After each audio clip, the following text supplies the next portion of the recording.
Ladies and gentlemen, welcome to another photo critique.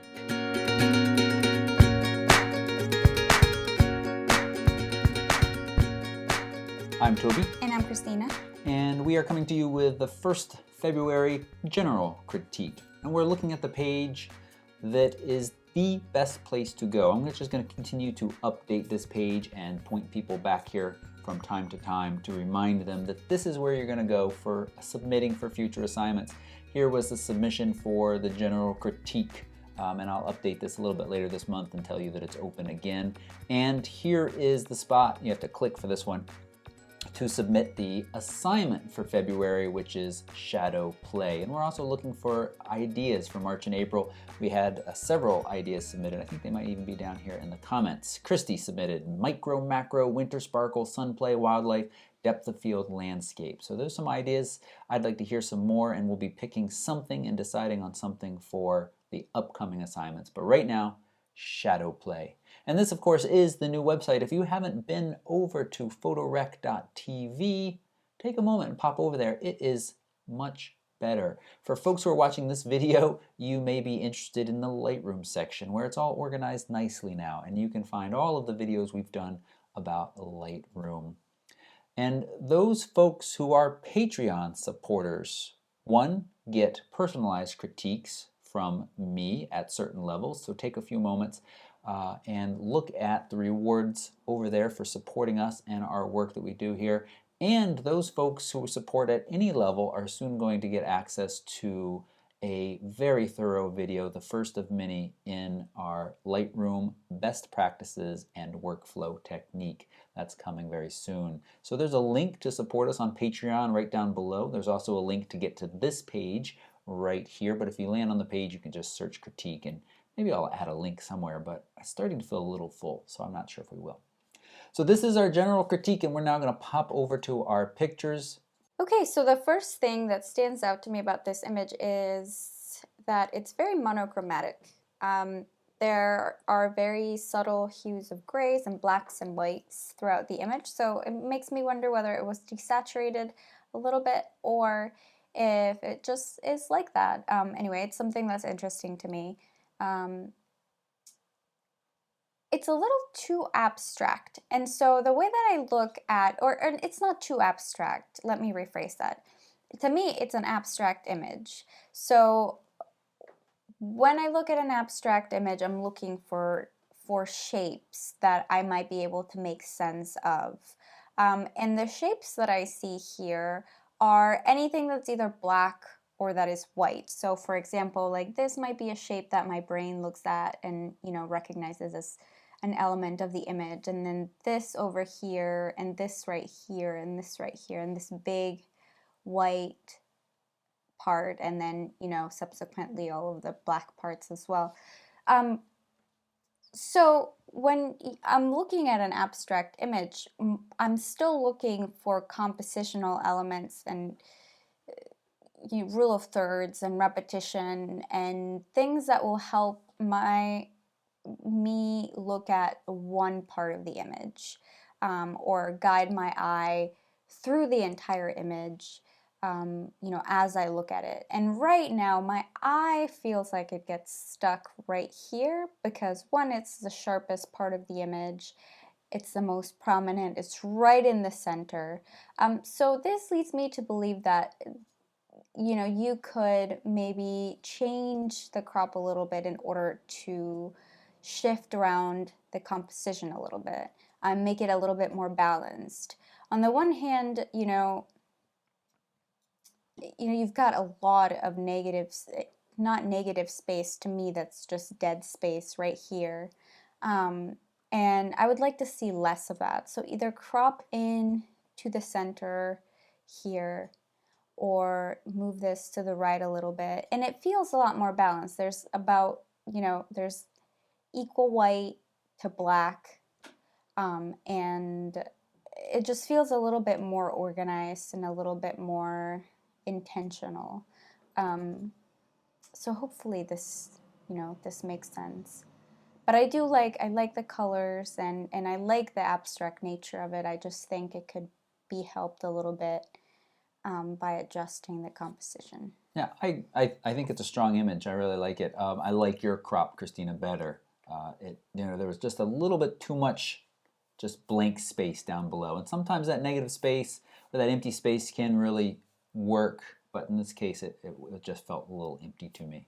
I think it is interesting to note that it is not a black and white, but it just has been, the vibrance and the saturation have been brought down, and there's just these hints of colors other than your tones of gray, and it's nice.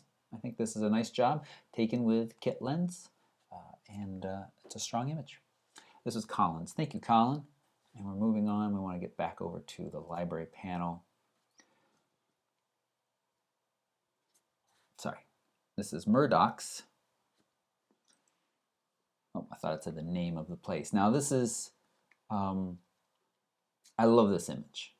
I like this image. I love this place. This looks like an amazing place.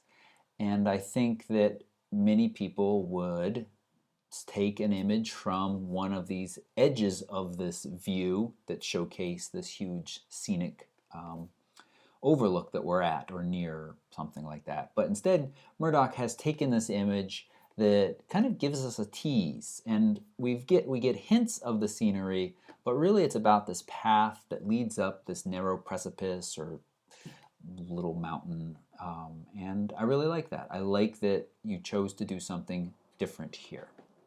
Also shot very wide, 10 millimeters, and this is those times where these lenses really shine because they can kind of really open up the landscape and let you capture everything that's going on. And in this case, the one thing that I wonder though, now that I'm thinking about it being shot at 10, is that I bet this mountain is more prominent than it looks right now, because it does certainly start to diminish itself over here, and I bet it's pretty significant if you were standing there in person. But I think that the angle that this was shot at, which is from, slightly below the, or actually, I'm trying to imagine this place in real life, and this is probably a lot lower than the peak. But, the angle that it was shot at, the perspective that it was shot at makes it still look like it's, above this valley, just really high up over this valley. So there is a place for using these types of lenses if you're going to use them properly, if you're going to take into account the way that it affects the shape and the size of the subject that you're trying to photograph. So sorry for the interruption. But no, that's okay. I was pretty much done saying what I wanted to say. I think it's well done. I may have moved forward just a foot or two to get rid of those little white stones that are being caught up at the bottom and a little cropped off, but that's really minor. Just trying to come up with something to say to add something suggestive. Otherwise, I really like it. I really like the lines in this picture. So you've got this line right here that goes up here. You've got this that also goes right up here. You've got, these. You've got this that goes right up here. This, We have a really nice convergence here. Yeah. And that really strengthens the image. And yeah, I would either, it might be a little challenging to Photoshop these out, but they are a little bit distracting, especially just this big one that's kind of cropped off, these ones, and then maybe even this bench too, that is just slightly cropped off. Yep. But yeah, I mean, I like it, and I think it was well done in the sense that you could have easily taken a different image by not taking into account, your perspective, and where you're taking the image from. Right. Our friend David of the Dave McKay Photography Academy talks about using wide-angle lenses to really kind of set up a story and to walk a viewer through the image. And I think in this case, that is explaining this image perfectly. There's literally a path and multiple lines that kind of walk the viewer through the spot. And that's nice. So think about that as you're out photographing. Are there elements in the composition that you can use that will guide or walk your viewer to your subject and make a stronger composition? Thank you, Murdoch. Now we have, I think the caption somewhere said, yeah, little geishas. Geisha or geisha? I think it's geisha. Geisha. Those red stairs. Yeah, they're interesting. I really like this image because not that, you just happened to capture it at the right time with the right expression. So there was a lot of, you had to anticipate this happening and take the appropriate image. But at the same time, you didn't set this image up or anything. So I can't give you too much credit in terms of really isolating the subject or making sure that our eyes look at the subject by using the color red, which is what I'm actually kind of like going around to get to is, the color red is a color that, especially when it's highlighted in a scene that has very monochromatic and kind of tone colors that are toned down, grays and browns and blacks, it stands out a lot. So even if this image was really tiny and we couldn't really tell what was going on in it, that would be the first thing that stands out to us. And then that juxtaposed by the white faces, just makes the subject really, really stand out, even though there's so much chaos around here. The composition is really nice, so I do give you credit for that. That you could have center composed this and maybe it wouldn't have been as strong, or there are multiple ways that you could have gone, but you chose a composition that I think really, really suits this picture well. And yeah, I think this really works for me. I just, a couple little things. One, I point out, really nice, I'm glad that this post, there's a little breathing room for that post Yes. there. That helps this competition, or composition. It's really little things like that. I wish this sign of the no people walking up the stair wasn't there. And I think you could have avoided that with a quick duck to the right, maybe a half a step, hiding it behind the shoulder of this woman right here, without changing your composition. Another thing you could try is to Photoshop it, but that's better would have been to kind of take a quick glance through your viewfinder or the back of the camera as you're about to take the picture and look for those distracting items. It's very tricky in circumstances where they may have been pausing there for just a moment or two. Otherwise, I think it's great. You took it at the widest setting for that lens, and I do think there are strong elements around here that help, but I feel like there's a lot of stuff over here that doesn't really necessarily help. And you could have backed up a little bit and zoomed in and isolated them from this stuff over here. Yeah, no, I agree. I think that for the place where this photographer was and the just all of the stuff that was going on around the image, I think that this is a really good composition, a really good, just frame or framing.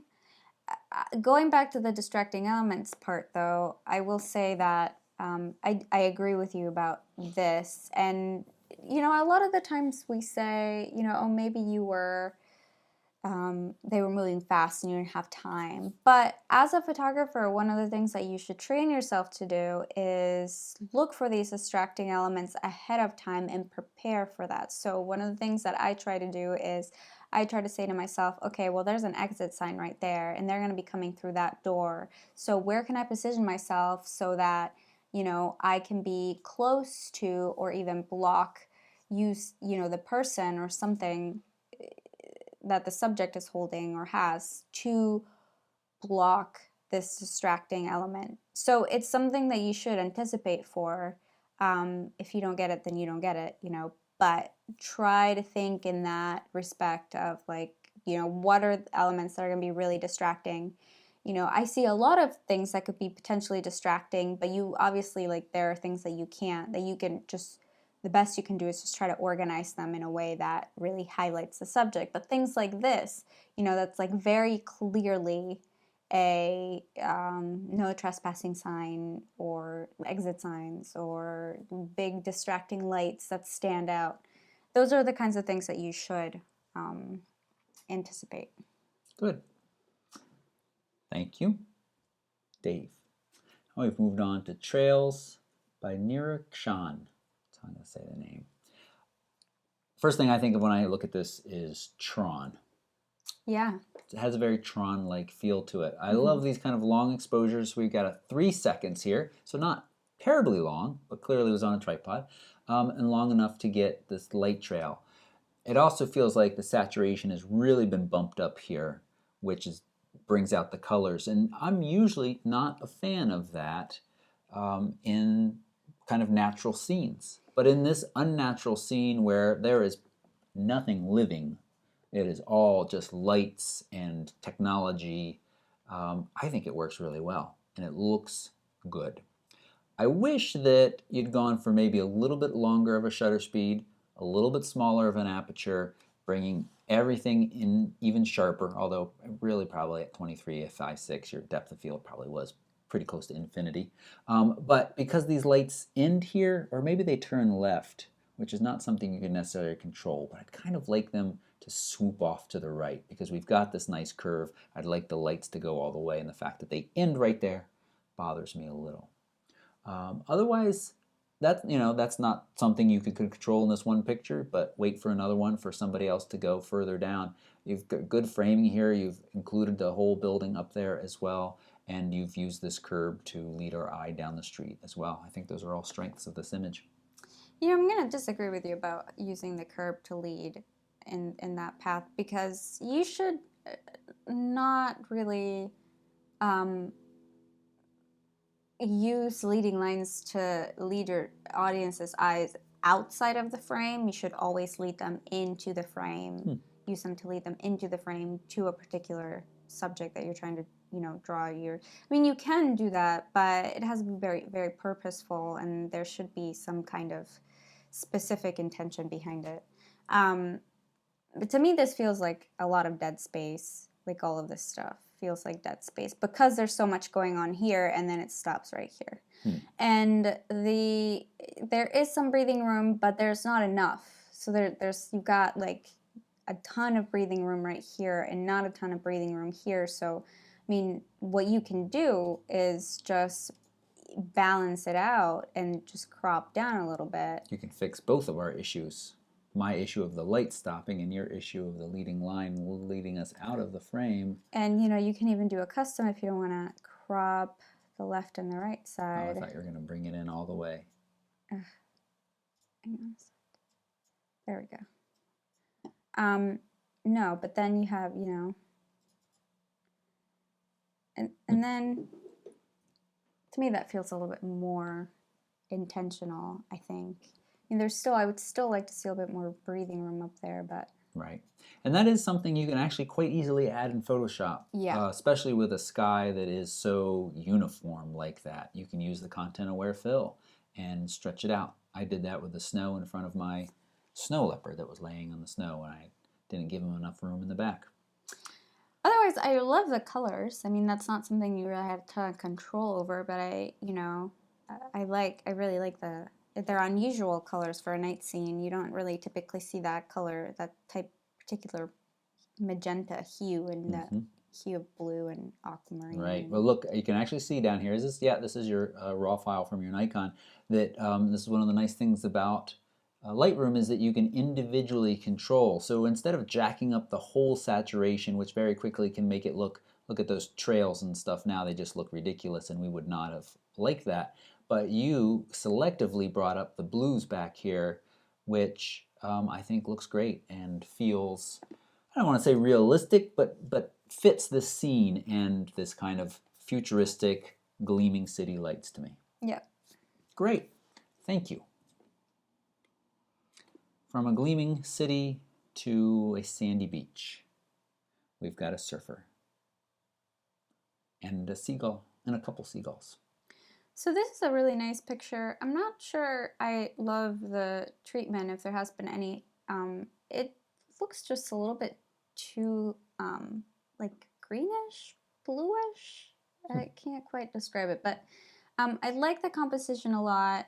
I don't like these seagulls right here. They're one in the foreground and they are out of focus, and two, they're cut off just very slightly. So I would take them out in Photoshop, or just wait for the next picture where they're not in.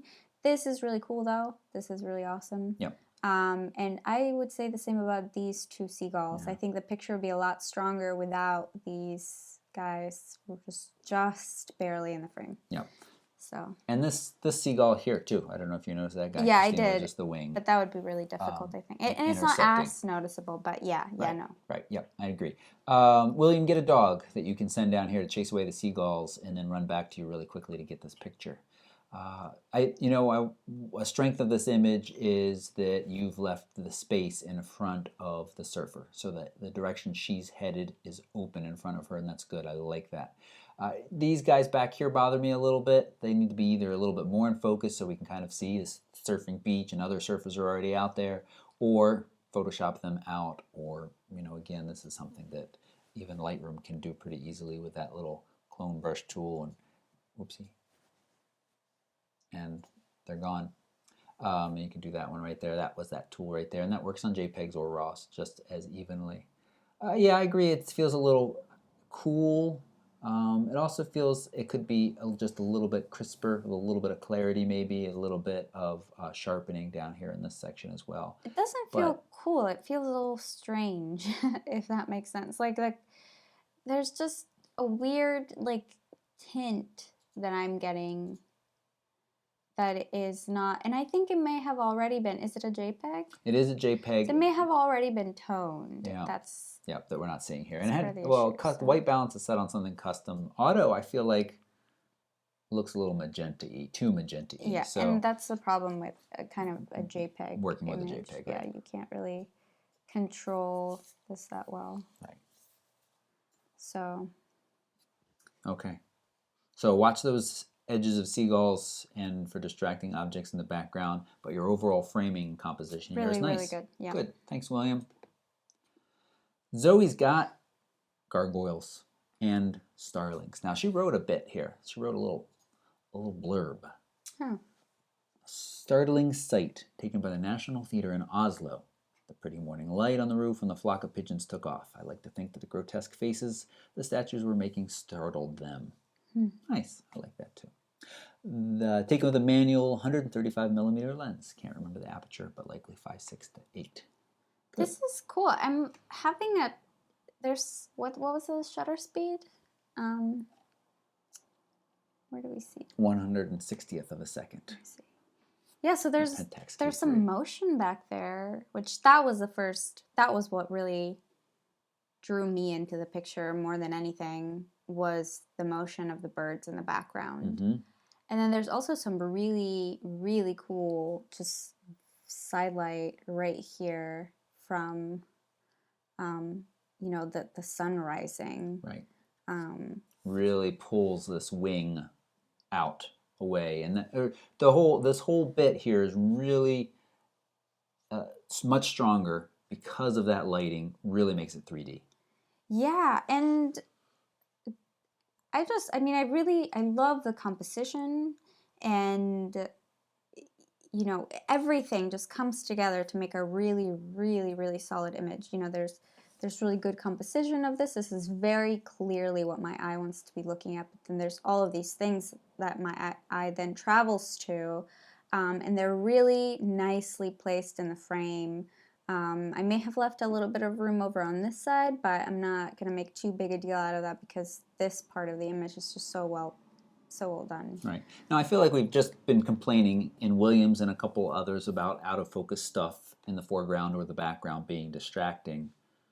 Why are you so forgiving here? What do you mean?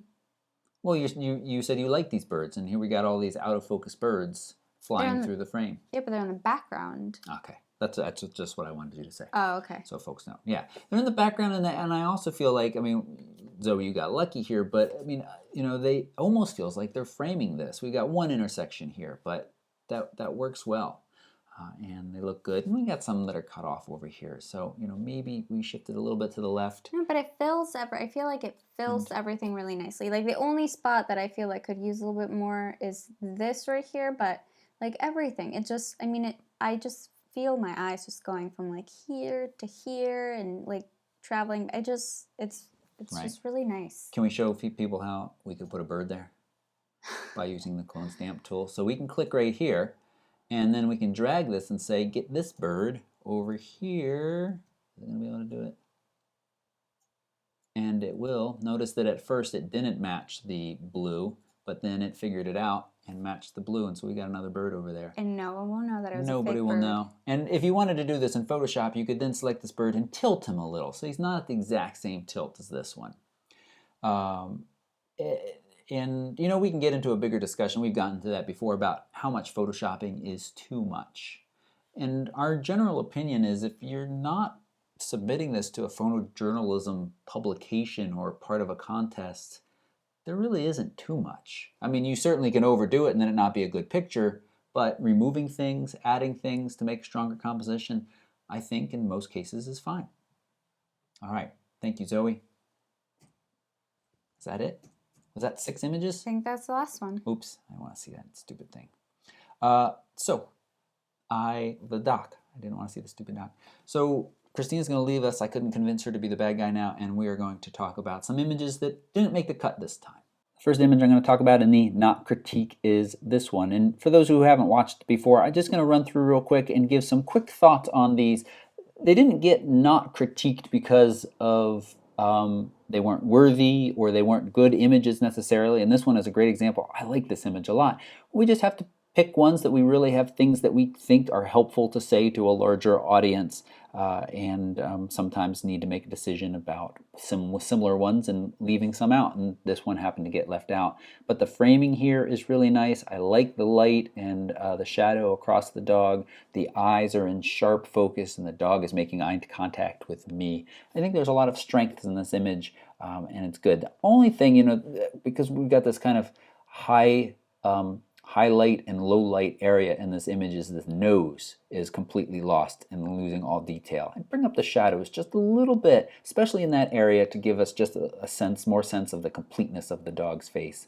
But really pretty dog, really pretty eyes. This is a nice scenic photo. We feel like we've talked about similar ones to this, and in some respects there's some similarities with the wide angle scenic that we critiqued, because this has got leading lines that help us take us to our location point.